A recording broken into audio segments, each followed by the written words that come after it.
दोस्तों इस वीडियो के अंदर हम लोग HTML और CSS को यूज करके एक पैरालैक्स इफेक्ट यहाँ पे क्रिएट करेंगे।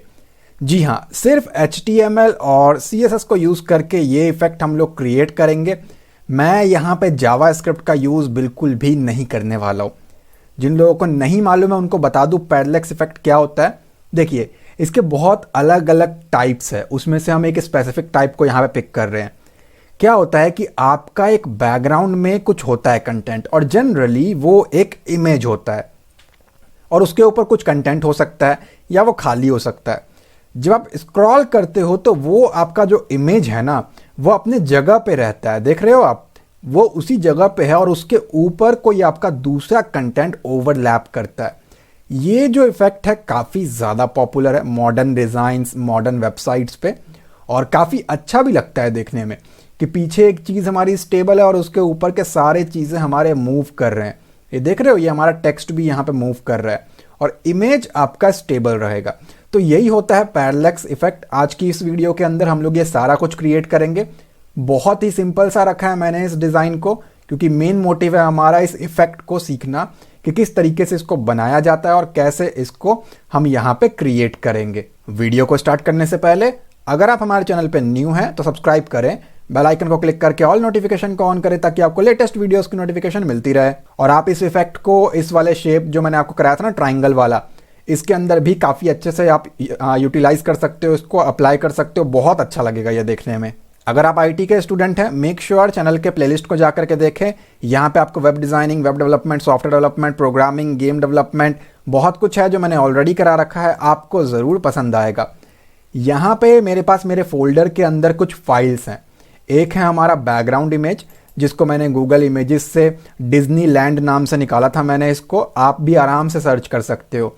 रिजोल्यूशन की बात करूँ तो जो इस इमेज का विड्थ है वो है 1366 और जो हाइट है वो है 768। तो मैंने कैसे सर्च किया था, डिज्नीलैंड स्पेस 1366 x 768, ठीक है। तो इस नाम से मैंने इसको सर्च किया था। और भी मेरे पास 3 इमेजेस हैं। ये आपका 1280 मल्टीप्लाई बाय 720 पिक्सल्स का है। नॉर्मल सी इमेजेस है, आप जो मर्जी इमेज रखें, बस स्क्रीन के ऊपर वो फिट हो जाए। ज़्यादा छोटा इमेज रखोगे तो वो बार बार छोटा छोटा होकर के रिपीट करेगा, जो कि देखने में अच्छा नहीं लगेगा। 2 फाइल है, एक index.html है और एक style.css है। इन दोनों को मैंने ओपन कर रखा है, बेसिक टैग मैंने यहाँ पे लगा रखा है। मैं यहाँ पे लिख देता हूँ पैरालैक्स इफेक्ट टाइटल के अंदर, और बस इसको हम लोग सेव कर लेते हैं और एक बार इसको रन करके देखते हैं कि ये हमारा सही से इतना काम कर रहा है कि नहीं कर रहा है। बिल्कुल परफेक्ट है। ये क्रिएट करना है हमें, और इस चीज़ के लिए हमारे पास एक सेपरेट स्टाइल शीट भी है जिसे हमने लिंक किया हुआ है, link relation style sheet. Type हमारा text/css, href हाइपर रेफरेंस में आपके फाइल का नाम जो कि है स्टाइल, और टाइप है हमारी CSS। चेक कर लेते हैं ये सही से काम कर रहा है कि नहीं कर रहा है। तो यहाँ पे मैं लिख देता हूँ बॉडी टैग, और इसके अंदर मैंने स्पेसिफाई किया बैकग्राउंड का कलर रेड। सेव करते हैं इसको, यहाँ आके रिफ्रेश करते हैं, रेड हो गया। इसका मतलब हमारी CSS की फाइल, सेपरेट CSS की फाइल प्रॉपर तरीके से लिंक हो चुकी है, ठीक है। अब यहाँ पे मुझे क्या करना है, HTML में आकर के एक डिव बना लेता हूँ विद द क्लास नेम। जो मर्जी क्लास आप रख लेना, फ़र्क नहीं पड़ता। मैंने यहाँ पे कंटेनर इसको स्पेसिफाई कर दिया, जो मर्जी रखें कोई फ़र्क नहीं पड़ता। और इस डिव को ऑब्वियसली क्लोज मुझे करना है, राइट। ये कोई इम्पैक्ट नहीं करने वाला, जब तक आप इसकी CSS नहीं बनाओगे तो कोई इम्पैक्ट नहीं करेगा। ये एक डिव है, उसकी क्लास हो गई कंटेनर। कंटेनर को मैं यहाँ से कर लेता हूँ कॉपी, CSS में आता हूँ, और क्या होता है बाय डिफ़ॉल्ट आपके HTML और CSS के जो टैग्स होते हैं ना, ये कुछ मार्जिन, कुछ पैडिंग अपने साथ ले करके आते हैं, जो कि हमें नहीं चाहिए। तो एंटायर डॉक्यूमेंट के लिए मैंने क्या स्पेसिफाई किया कि जो मार्जिन है वो 0 रहेगा और जो पैडिंग है वो भी आपका 0 रहेगा। और कई बार क्या होता है, जब हम डिव पे काम कर रहे होते हैं और मल्टीपल डिव्स आते हैं ना, तो उसके बॉर्डर के कारण वो थोड़ा सा ना ओवरलैप कर जाता है, जिसके कारण हमें स्क्रॉल देखने को मिलता है। वो हमें नहीं चाहिए। तो हम क्या चाहते हैं, बॉक्स साइजिंग जो है वो आप कर दोगे यहाँ पे बॉर्डर बॉक्स, तो वो अपने बॉक्स के बॉर्डर के अंदर रहेगा। ये बेसिक सा है, आपको इसको अप्लाई कर लेना है। और इसके बाद मैं यहाँ पे क्या कहता हूँ, अब जो हमारा डिव था उसकी क्लास लगी है, तो डॉट के साथ आप कंटेनर को पेस्ट कर दो। यहाँ पे आकर के कुछ हाइट डिफाइन करना पड़ेगा, कुछ विड्थ डिफाइन करना पड़ेगा, राइट। तो मैं यहाँ पे दे देता हूँ इसको विड्थ मैंने कहा पूरा स्क्रीन कंज्यूम कर ले 100% का, और एक हाइट एलोकेट कर दिया मैंने इसको 100 VH का। आप 100% दे दो, कोई प्रॉब्लम नहीं है, बट जनरली VH काफ़ी अच्छा काम करता है। वर्टिकली और हॉरिजॉन्टली 100 VH मतलब पूरा ये स्क्रीन आपका कवर हो जाएगा। ठीक है, अब मैं क्या चाहता हूँ, इस पूरे पोर्शन में 100% के विड्थ में 100 हाइट वर्टिकली और हॉरिजॉन्टल के अंदर एक इमेज जो है वो लगे। तो यहाँ पे आपको लिखना है बैकग्राउंड इमेज। हम CSS के ज़रिए इमेज को लगा रहे हैं, उसके लिए आपको URL का यूज़ करना पड़ता है। इमेज मेरा इसी फोल्डर में है, सारे इमेजेस .jpg हैं। बैक नाम से ये इमेज है, यहाँ पे मैंने लिखा back.jpg। इसे अगर हम सेव और रिफ्रेश करके देखें तो इमेज यहाँ पे अप्लाइड है। अगर आपको ये देखने में बिल्कुल सही लगता है तो आप यहाँ पे आगे के 2-3 प्रॉपर्टीज़ मत लगाना, जो मैं इसको सही करने के लिए करूँगा, क्योंकि इस केस में आप देख सकते हो नीचे का एरिया थोड़ा सा ज़्यादा है और ऊपर थोड़ा सा गायब है।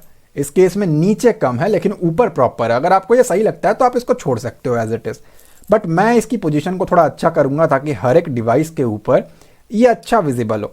तो मैं यहाँ पे क्या कहता हूँ, मैंने इसको स्पेसिफाई किया, जो बैकग्राउंड है मैंने कहा बैकग्राउंड साइज, ये मैंने कर दिया कवर। ठीक है, बैकग्राउंड साइज हो जाएगा कवर। सेव करते हैं, यहाँ आकर के रिफ्रेश करते हैं, अभी कोई फर्क नहीं पड़ा। एक और है यहाँ पे पोजीशन हमारे पास, बैकग्राउंड पोजीशन प्रॉपर्टी है, ये आपका सेंटर रहेगा। अगर काम नहीं करता तो सेंटर स्पेस सेंटर, 2 बार सेंटर सेंटर लिखना। अब वैसा ही हो गया जैसा मुझे चाहिए था। तो अगर आपको ऐसा नहीं चाहिए तो आप इन 2 लाइनों को मत लिखना। ठीक है, ये मेरा स्पेसिफाई हो गया। इमेज मेरा लग चुका है। अब इसके ऊपर कुछ लिखना है वो तो चलो पता है, लेकिन उसके पहले नीचे मेरे पास यहाँ पे एक h1 टैग है और कुछ कंटेंट है। तो मैं आता हूँ अपने HTML फाइल के अंदर। HTML फाइल में आने के बाद ये जो मैंने डिव बनाया था उसके बाहर आकर के मैं यहाँ पे लगा लेता हूँ एक h1 टैग। ठीक है, या फिर एक काम करते हैं, इसको किसी डिव में रख लेते हैं। तो मैंने कहा div class equals to, let's go with content. जो आपको सही लगे उस नाम से आप रखें, इसको कोई प्रॉब्लम नहीं है। कंटेंट नाम से मैंने बनाया और इस डिव को मैं यहाँ पे क्लोज कर देता हूँ। h1 स्टार्ट किया है, ऑब्वियसली इस h1 को भी हमें क्लोज करना है, तो मैंने इसको वो भी स्पेसिफाई कर दिया।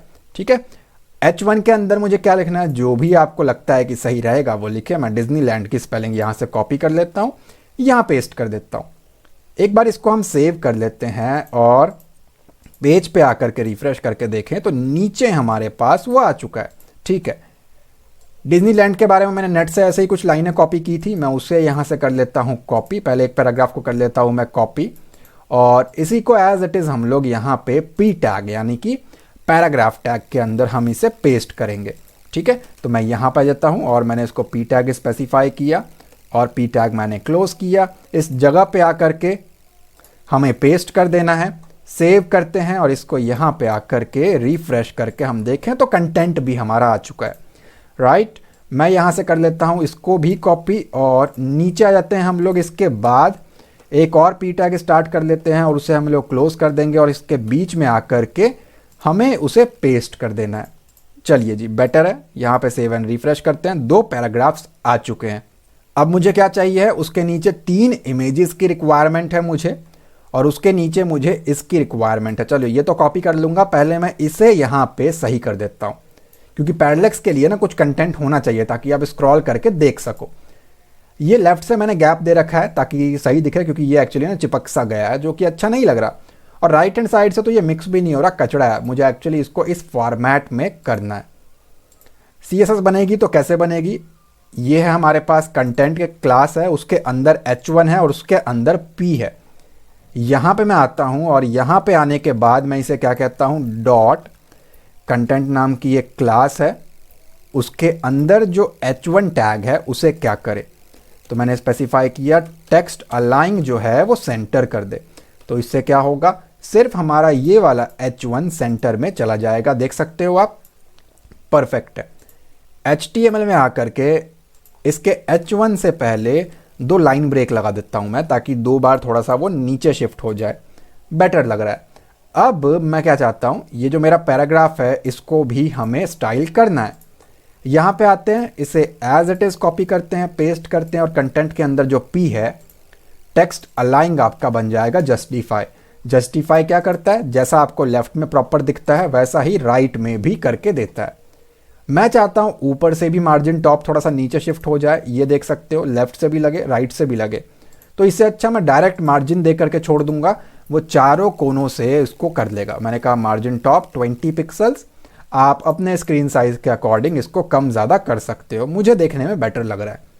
इसके बाद चाहिए है मुझे 3 इमेजेस, तो मैं यहाँ पे आता हूँ HTML पे, और नीचे आने के बाद जहाँ सारे डिव हमारे क्लोज हो गए, एक और डिव मैंने यहाँ पे बना लिया। कोई भी क्लास आप दे सकते हो, मैंने कहा div class equals to images, IMAGES, ठीक है, मैंने ये स्पेसिफाई कर दिया और यहाँ पे आकर के डिव कर दिया क्लोज। अब इसके अंदर मुझे 3 इमेजेस लगाने हैं, तो मैंने कहा IMG SRC इक्वल्स टू, मैंने क्या नाम दे रखा है, D1, यानी कि डिज्नीलैंड 1 मैंने इसी नाम से सेव किया, D1 D2 D3। सारे इमेजेस हमारे JPG हैं, तो डॉट JPG नाम से मैंने इसको सेव किया। एक बार इसी को चेक कर लेते हैं पहले, ये विजिबल है या नहीं है, तो विजिबल है, ठीक है जी। अब हम क्या करेंगे, इसकी डुप्लीकेट बना लेंगे 2 और D2 लगा देंगे, D3 लगा देंगे, परफेक्ट है। यहाँ पे आता हूँ मैं और सेव एंड रिफ्रेश करता हूँ, तो तीनों इमेजेस हमारी लग चुकी है। इन इमेजेस को सही करना है तो कैसे होगा, इमेजेस का क्लास बना हुआ है, उसके अंदर IMG टैग है, यहाँ आते हैं, डॉट इमेजेस का जो हमारा CSS का क्लास है उसके अंदर जो इमेज टैग है उसे हमें सही करना है। मैंने कहा इमेजेस की जो विड्थ है वो 30% हो जाए। 3 इमेजेस है, 30 30 30, 90 का एरिया कंज्यूम करेंगे और 10% हमारे पास बचेगा, जिससे हम ये गैप मेंटेन कर पाएंगे। सेव और रिफ्रेश करता हूं तो आपके पास तीनों इमेजेस ऐसा कुछ देखने को मिलेंगी।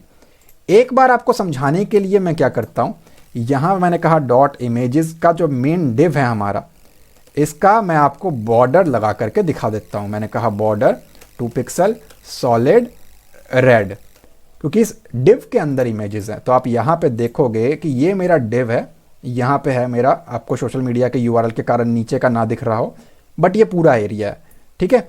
तो मैं एक काम करता हूँ, चलो इसको हाइट भी दे देते हैं हम लोग कुछ, ताकि बेटर दिखे। तो मैंने कहा height let's go with 400 pixels. Save करते हैं, रिफ्रेश करते हैं, तो देखो यहाँ पे यहाँ तक वो आ गया, ठीक है। मैं ये चाहता हूँ कि ये इमेजेस जो हैं ये लेफ्ट से भी अलाइन हो जाए, राइट से भी हो जाए, और इसकी तरह प्रॉपरली एरिया आपस में बांट ले।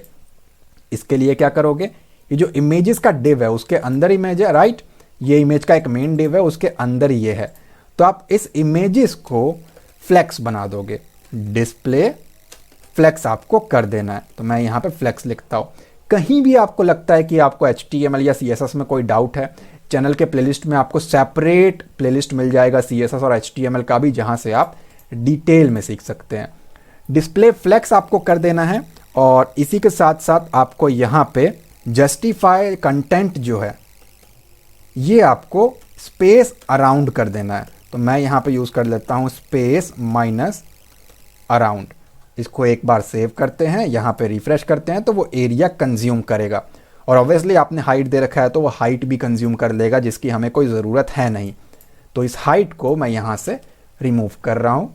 सेव करते हैं और यहाँ आकर के रिफ्रेश करते हैं, तो बेटर है, जो हमें चाहिए था वो हो गया। अब इस एक्चुअली बॉर्डर की भी कोई ज़रूरत नहीं है, ये जस्ट फॉर अंडरस्टैंडिंग पर्पस था। इसे यहाँ पे सेव एंड रिफ्रेश करते हैं तो हो गया। इसके नीचे हमें कंटेंट चाहिए, तो मैं एज इट इज़ उसी कंटेंट को कॉपी करके पेस्ट कर देता हूँ, ठीक है। तो मैं यहाँ पे आ गया, कंटेंट वाले डिव को मैंने कॉपी कर लिया, यहाँ तक है, और इसके बाद आकर के मैं उसे पेस्ट कर रहा हूँ। सेव करते हैं और यहाँ आकर के रिफ्रेश करते हैं, तो वो आ गया। अब मुझे इस डिज्नीलैंड की कोई ज़रूरत नहीं है। आपको चेंज करना हो तो कुछ और लिख लेना, अबाउट अस लिख लेना, ऐसा कुछ भी लिख लेना जो आपको सही लगता है। यहाँ आकर के सेव एंड रिफ्रेश करते हैं तो ये बेटर लग रहा है। और अगर आपको सिर्फ एक गैप रखना हो तो हमने 2 BR लगा रखे थे, एक को आप रिमूव कर दोगे। चलो ये बेटर लग रहा है अब हमारा देखने में। अब हमें क्या करना है, यहाँ पे ये पैरालैक्स इफेक्ट का एक कंटेंट लिखना है, टेक्स्ट। आपके केस में डिज्नीलैंड हो सकता है, कोई होटल है तो वो हो सकता है। अगर नहीं लिखना है तो आपकी मर्जी है वो। मैं यहाँ पे क्या कर रहा हूँ, मैं लिखना चाहूँगा तो ये हमारा इमेज जो है उसका डिव अभी भी खाली पड़ा हुआ है। ये जो हमने पहले क्रिएट किया था ना कंटेनर, इसके अंदर आकर के एक H1 टैग मैं यहाँ पे बना लेता हूँ और उसे क्लोज कर देता हूँ, ठीक है। इसके अंदर हमारा एक टेक्स्ट रहेगा पैरालैक्स इफेक्ट। यहाँ पे आकर के सेव एंड रिफ्रेश, तो वो आपका ये रहा, देख पा रहे हो इसको। ठीक है, अब हम क्या करेंगे, इसका कलर वगैरह सही करते हैं। तो इसकी स्टाइलिंग कैसे होगी, कंटेनर के अंदर जो हमारा H1 टैग है, तो यहाँ आता हूँ मैं, कंटेनर के अंदर जो हमारा H1 टैग है, ये तो कंटेंट है, कहीं भी CSS बना सकते हो, कोई प्रॉब्लम नहीं है। मैंने कहा डॉट कंटेनर, उसके अंदर जो H1 टैग है उसकी स्टाइलिंग हमें यहाँ पे करनी है। ठीक है, सबसे पहला काम जो करना है वो ये है कि इसका कलर जो है वो वाइट करना है। सेव करते हैं, यहाँ आकर के रिफ्रेश करते हैं तो वो वाइट है। ठीक है, अब हमें क्या करना है, इसका फॉन्ट बढ़ाना है और इसे सेंटर में भी लेकर के आना है। बहुत सारे तरीके हैं सेंटर में लेकर के आने के। आप ट्रांसफॉर्म ट्रांसलेट के अकॉर्डिंग भी कर सकते हो, फ्लेक्स के अकॉर्डिंग भी कर सकते हो, लाइन हाइट के अकॉर्डिंग कर सकते हो। मेरी कोशिश रहती है हर वीडियो में कुछ अलग बताया जाए ताकि आपको अलग अलग प्रॉपर्टीज़ यहाँ पे सीखने को मिले। सबसे पहले तो चलो हम लोग इसका फॉन्ट साइज बढ़ा लेते हैं। Let's go with 100 pixels. अपने अकॉर्डिंग कम ज़्यादा करके देख लेना, जितना आपको सही लगे। मुझे इतना ठीक लग रहा है। अब इसे सेंटर में लेकर के आना है। सेंटर में लेकर के आने के लिए आप कंटेनर वाले में आ जाओ, और आज हम यूज़ करेंगे डिस्प्ले के अंदर टेबल प्रॉपर्टी का। तो डिस्प्ले मैंने यहाँ पे टेबल यूज़ कर लिया कि ये तो टेबल है। सेव और रिफ्रेश करूँगा तो कुछ नहीं होगा, और मैं इस कंटेंट को टेबल का एक सेल बना दूंगा, क्योंकि अगर ये पूरा एरिया टेबल है तो आपने HTML में भी देखा होगा, आपका टेबल का हाइट बढ़ाते हो तो कंटेंट आपका सेंटर में आता है। सिमिलरली ये भी करेगा, अगर ये सिंगल सेल बनेगा तो कंटेंट अपने आप सेंटर में आ जाएगा। तो ये जो H1 है इसको आपको कर देना है डिस्प्ले, और ये आपका हो जाएगा टेबल का सेल। सेव करते हैं इसको और यहाँ आकर के रिफ्रेश करते हैं तो वो आपका सेंटर में आना चाहिए था, कोई प्रॉब्लम नहीं है। और ये हो जाने के बाद यहाँ पे हम लगा देते हैं वर्टिकल अलाइंग। वर्टिकल अलाइंग आपका बन जाएगा मिडल। सेव करते हैं और यहाँ पे आकर के रिफ्रेश करते हैं तो अब ये मिडल में आ चुका है। अब हम क्या करेंगे, टेक्स्ट अलाइंग सेंटर कर देंगे। तो मैं यहाँ पे आता हूँ और टेक्स्ट अलाइंग मैंने यहाँ पे सेंटर मेंशन कर दिया। सेव करते हैं, रिफ्रेश करते हैं तो मिडल में भी आ गया, सेंटर में भी आ गया। लेकिन अभी ये एक नॉर्मल इफेक्ट है, जैसा कि आप देख पा रहे हो, क्योंकि इमेज ऊपर जा रहा है जिसमें कोई खास चीज़ नहीं है। ये तो हर वेबसाइट में होता है, ऐसा नहीं है वो। दूसरी चीज़, ये विजिबल नहीं है बिकॉज ऑफ बैकग्राउंड इमेज, और ये भी मैंने वाइट लिख दिया। यहाँ पे मैंने एक शेडो लगा रखा है टेक्स्ट का, तो टेक्स्ट शेडो प्रॉपर्टी का हम यहाँ पे यूज़ करेंगे। इसके ऊपर भी वीडियो बनी होगी मेरे CSS के प्लेलिस्ट में। कैसे होगा, ये H1 टैग है, यहाँ आते हैं। H1 टैग के अंदर मैंने स्पेसिफाई किया टेक्स्ट माइनस शेडो का। मैंने कहा 5 पिक्सल लग जाए X एक्सिस पे, 5 पिक्सल लग जाए Y एक्सिस पे, और कलर स्पेसिफाई कर देता हूँ मैं इसको ब्लैक। आपको जिस कलर का शेडो देना हो, जितनी कम वैल्यू ज़्यादा वैल्यू देनी हो आप दे। अब ये विजिबल है। अब फाइनली इसको पैरेलैक्स किया जाए। कैसे होगा, जो भी आपका इमेज वाला है ना, जहाँ बैकग्राउंड UR लगा है, जो भी वो डिव है, आप इसे क्या करोगे, बैकग्राउंड अटैचमेंट प्रॉपर्टी का यूज़ करके आप इसे फिक्स्ड कर दोगे। मैं इसे सेव करता हूँ, यहाँ आकर के रिफ्रेश करता हूँ। अब अगर मैं स्क्रॉल करूँ तो इमेज हमारा फिक्स्ड हो गया और बाकी कंटेंट हमारा मूव हो रहा है। आप देख पा रहे हो, ये आपका पैरेलैक्स इफेक्ट है। अलग अलग तरीके के पैरेलैक्स इफेक्ट होते हैं। कईयों में जो बैकग्राउंड की इमेज होती है वो बहुत स्लो मूव कर रही होती है और कंटेंट ऊपर का नॉर्मल मूव कर रहा होता है। तो सारे ही अलग अलग इफेक्ट है। मेरी पूरी कोशिश रहेगी आने वाले वीडियोस में उन्हें भी कवर अप किया जाए। आप मुझे कमेंट में बताना आप और भी वीडियोस चाहते हो ऐसे रिलेटेड, जैसे मैंने पिछले कुछ दिनों में अलग अलग टॉपिक्स के ऊपर जो वीडियोस लेकर के आया हूं।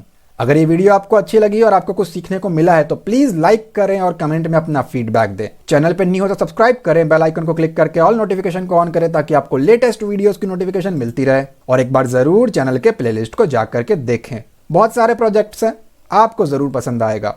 मैं मिलता हूं आपसे अगली वीडियो में। Thanks for watching guys.